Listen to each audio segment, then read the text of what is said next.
तिमीले नि YouTube channel बनाउनु एकदमै सजिलो छ हैन एकदमै 5 मिनेटमा बनिहाल्छ तर त्यो युट्युब च्यानललाई चाहिँ कसरी ऑडियन्समा बदल्ने हैन ऑडियन्समा कन्भर्ट गर्ने त्यो चाहिँ एकदमै गाह्रो हुन्छ अनि त्यसको लागि चाहिँ तिम्रोमा चाहिँ कन्फिडेन्ट चाहिँ हुनुपर्छ हैन त्यो बोल्ने कन्फिडेन्ट तिमीमा छ भने चाहिँ अनि मात्रै तिमी सर्भाइभ गर्न सक्छ नत्र भने युट्युब च्यानल खोलेको धेरै जना छ हैन तिमी मात्रै हैन धेरै जना छ जो युट्युब च्यानल खोल्छ हैन अनि गर्न सक्दैन अनि त्यतिकै हुन्छ अनि त्यहाँको इन्ट्रेस्ट पनि हराउँछ हैन अगर तिमीले युट्युब च्यानल खोल्दैछ भने फर्स्ट अफ अल म के भन्न चाहन्छु भनेपछि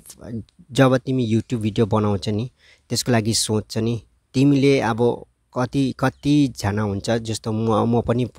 फर्स्टमा भिडियो बनाउँदाखेरि मेरो भोइस ओरिजिनल भोइस जुन चाहिँ मेरो बोली थियो त्यो मनै पर्थेन सुन्दाखेरि कस्तो लाग्थ्यो ए यस्तो पो बोल्छु म यसरी पो बोल्छु भनेर हैन जब तिमी बोल्दै जाँदाखेरि नि तिमीलाई केही जस्तो लाग्दैन जब तिमी आफै बोल्दै जान्छ त्यहाँको तिमीलाई आफै राम्रो लाग्छ क्या किनकि जब फर्स्टमा हामी बोल्दाखेरि चाहिँ के हुन्छ भनेपछि चाहिँ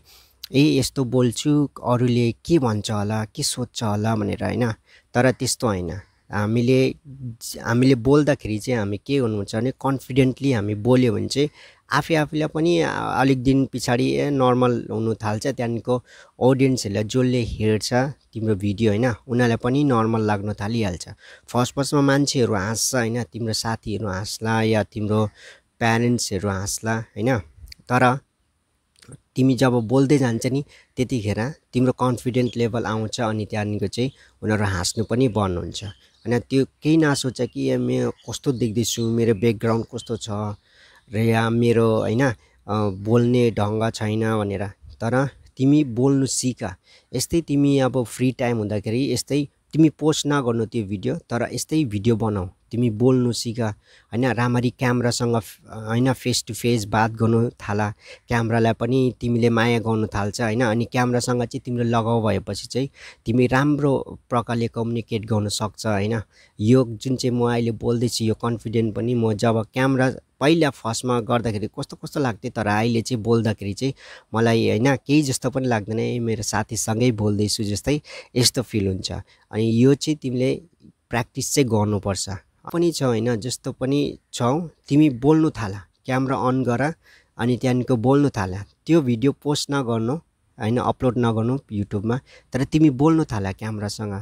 जस्तो म बोल्दै छु अहिले त्यस्तै तिमी बोल्नु थाला बोल्दा के हुन्छ भनेपछि तिमी हैन नर्मल हुन थाल्छ ए म साथीसँगै बोल्दै छु जस्तै यस्तो फिल हुन्छ अनि तिमी जब बोल्छ नि त्यतिखेर तिम्रो कन्फिडेन्ट लेभल पनि बढ्दै जान्छ तिमी बोल्छ नि कतिखेर हामी अब सबैजना स्क्रिप्ट त लेख्छ तर कुन चाहिँ कोही चाहिँ यस्तो हुन्छ कि स्क्रिप्ट लेखेको जस्तै नै बोल्छ हैन त्यसलाई मतलब पोलिस लगाएर भयो हैन त्यसलाई अब मिलाएर भयो त्यसरी नै बोल्छ तर त्यस्तो नहुनु तिमी रियल हुनु जे छ त्यही छ स्क्रिप्ट लेख्नु तर त्यो स्क्रिप्ट साथसाथै तिम्रो बोली के हो तिम्रो बोलीको टोन कस्तो हो त्यस्तै सेम टु सेम तिमी रियल भएपछि चाहिँ मान्छेले पनि हेर्दाखेरि चाहिँ ए रियल रहेछ भनेर लाग्छ अब तिमी फर्स्टमा अब तिमी मिलाइ बोल्ला अनि अब बनाउँदै जाँदा भिडियो बनाउँदै जाँदा अर्कै बोली भयो भने ए मान्छेले नि लाग्छ ए यो पहिला त यस्तो बोल्थ्यो तर अहिले त यस्तो बोल्दैछ भनेर डिफरेन्ट लाग्छ अनि मान्छेहरु के हुन्छ जो ऑडियन्स हुन्छ वो कम्युनिकेट गर्न सक्दैन अनि मिलाउन सक्दैन क्या अनि त्यही कारणले सायद ऑडियन्सहरु छोडेर पनि जान सक्छ सो जे छ तिमी त्यही हुआ तर स्क्रिप्ट चाहिँ लेख्नु पर्छ किनकि तिमीले पोइन्ट टु पोइन्ट तिमीले भन्नु पर्छ जे पाए त्यही भन्नु पाउँदैन हैन जे पाए त्यही भन्यो अनि यो भिडियोमा त हैन इम्पोर्टेन्स नै छैन क्वालिटी अब जुन चाहिँ भन्छ नि बातमा दमै छैन भन्छ सो जे छ त्यो चाहिँ करेक्टली राख तर रियल अब हामी बोल्दा सडनली स्टप हुन्छ नि अब हाम्रो स्क्रिप्ट बिर्सेला या म के बोलौँ होला हैन त्यतिखेर चाहिँ तिमीले के हुन्छ भनेपछि तिमी भिडियो स्टप नगर तिमी कन्टिन्युअसली राख भिडियो अगर तिमीले भिडियो स्टप गर्दै आउँदै बस्दै फेरि स्टप गर्दै तिमीले सुट गर्दै अनि त्यसमा के हुन्छ भनेपछि एउटा फ्लो हुन्छ नि जुन चाहिँ फ्लो गइरहेको हुन्छ त्यो फ्लो चाहिँ मिसिङ हुन्छ क्या त्यो फ्लो मिसिङ भयो भने फेरि त्यो मजा आउँदैन त्यो त्यही लागि केही छैन, तिमीले मिस्टेक गरी त्यो एडिटिङमा कट गर्दा हुन्छ हैन, कट गर्न सक्छ तिमीले एडिटिङमा। तर तिमी बोलिरहेको बेलामा त्यो आउँदै कट गर्दै आउँदै फेरि त्यो कट गर्दै त्यस्तो नगर। जे बोल्दैछौ तिमी बोले गर हैन, तर पोइन्ट टु पोइन्ट बोला, जे पाए त्यही हैन, पोइन्ट टु पोइन्ट बोला, अनि जाँदै आउँदै कट चाहिँ नगर। सो त्यो एडिटिङमा कट गर्न सक्छौ तिमीले हैन। अनि यही हो हैन, म पनि पहिला बोल्नु सक्थेन, जान्थेन के बोल्ने। क्यामेरा त अन गर्यो, क्यामेरा अन गर्नु एकदम सजिलो छ, तर के बोल्ने हो, कसरी बोल्ने हो हैन, त्यो चाहिँ एकदमै गाह्रो हुन्छ। जो कि हामी